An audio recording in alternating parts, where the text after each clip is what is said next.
గత కొద్ది రోజులుగా అమ్మయ్య మంచి ఫ్యామిలీ నార్మల్గా ఉందిరా బాబు అనుకుంటున్న సమయంలోనే మళ్ళీ వాళ్ళిద్దరి మధ్యలో ఒక వివాదం అయితే చోటు చేసుకుంది. ఇప్పుడు మాత్రం విచారణకు వెళ్తూ అక్కడ కూడా జైల్పల్లిలో నువ్వు ఉండకు మనోజ్ అంటూ ఆయనను వెళ్ళిపోమని చెప్పడం ఇలా ఇవన్నీ ఎక్కువగా జరుగుతున్నాయి. మళ్ళీ ఏమైంది? సో మనం ఒక నెల క్రితం చూసుకుంటే మంచు ఫ్యామిలీలో అసలు సోషల్ మీడియాలో కాదు, న్యూస్లో కాదు, ఎక్కడ చూసినా కూడా వీళ్ళ గురించే. అసలు ఇంత ఫన్నీగా ఎంతో ప్రేమతోని అనురాగాలతో ఉండే ఫ్యామిలీలో ఇంత సడన్గా ఎందుకు ఈ విధంగా వివాదాలు జరుగుతున్నాయి, ఏకంగా కొట్టుకొని పోలీస్ కేసులని కోర్టులని ఇంత దూరం ఎందుకు వెళ్ళిందని చాలా మంది కూడా సతమతం అనమాట.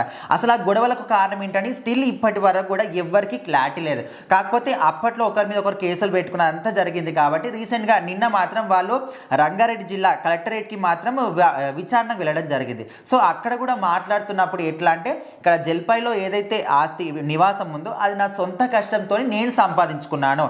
సో అందులో ఉండే హక్కు మాత్రం ఒకవేళ నేను చెప్తే ఉండొచ్చు, కానీ ఇక్కడ అక్రమంగా మనోజ్ మాత్రం ఉంటున్నాడు, అది నా ఇల్లు, నువ్వు ఖచ్చితంగా వెళ్ళిపోవాల్సిందే అనే విధంగా మోహన్ బాబు అయితే చెప్పాడు. సో అక్కడ మనోజ్ ఏమన్నాడంటే, లేదు ఓకే నీదైనా అయి ఉండొచ్చు, నీ తర్వాత ఎవరిది మాకే వస్తుంది కాబట్టి పెద్దల సమక్షంలో మాట్లాడి ఎవరికి ఎంత వస్తుంది అప్పుడు చెప్తే అప్పుడు నేను పోతాను తప్ప ఇప్పుడు మాత్రం నేను కూడా ఆయన కూడా కరాఖండిగా చెప్పేశాడు. సో ఈ విధంగా వాదోపవాదాలు వాళ్ళు ఒకరి మీద ఒకరు మాట్లాడుకోవడం ఇదంతా కూడా జరిగిన తర్వాత మళ్ళీ 10 రోజుల తర్వాత అయితే ఈ కేసును అయితే వాయిదా వేశారు. అక్కడ కూడా మరి తర్వాత ఏం జరుగుతుంది, సో ఇప్పటి వరకు ఇది నిజంగానే ఆస్తి కోసమే జరుగుతుందా, లేకపోతే అక్కడ మనోజ్ ఎవరినైతే అమ్మాయిని పెళ్లి చేసుకున్నాడో భూమా మౌనికారెడ్డి, సో మరి ఆమె ఇష్టం లేనందుకు ఇదంతా కూడా చేస్తున్నారని కూడా చాలా మంది అంటున్నారు. ఇక్కడ మంచు విష్ణుకి మోహన్ బాబుకి ఎక్కువ సపోర్ట్ కూడా కనిపిస్తుంది. మొత్తం ఇక్కడ మనోజ్ మాత్రం కారణం చేసి ప్రతి ఒక్కరు కూడా ఆయనది తప్పు అంటున్నారు.